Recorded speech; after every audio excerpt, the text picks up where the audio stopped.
اسم اعظم دا څه په اسلام کې پټ پناسیز نه دی،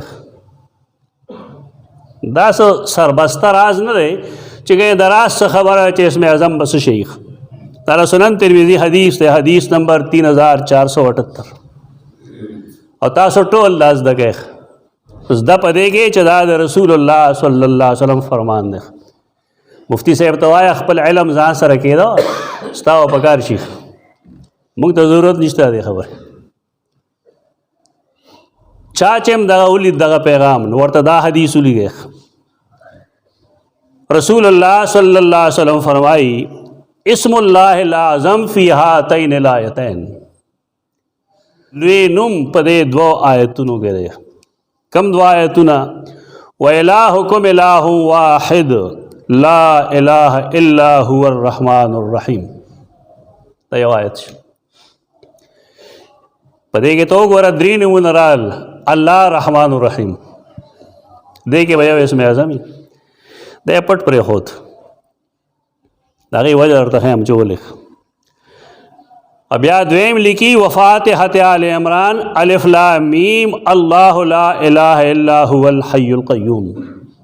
دې کې مو ګوره نو الله پکې شته دی، البته رحمان الرحیم په دی پکې الحي القیوم دی. نو په دې نومونو کې د الله اسم اعظم دی. یا به الله وي، صحیح قول دا چې الله دی. یا به الله وي، یا به رحمانی، یا به رحیمی، یا به حی، یا به قیومی. پنځه اسما دي. دې کې یو اسم اعظم دی، دی پټ ولې ساتل دی. په دې اعتراض خلک ډېر تکړه. لیلة القدر کله وي؟ ستا چې څومره عمر دی څومره کاله، نو دومره کاله به تا باندې روژې راغلي که نه؟ په رمضان کې که نه؟ رمضان کې کموي ټوله میاشت کې که نه آخري عشره کې لسو روزو کې؟ آخري لسو روزو کې که نه پای کې ناته کېږي؟ پای کې ناته کېږي. کومه ناته کېږي؟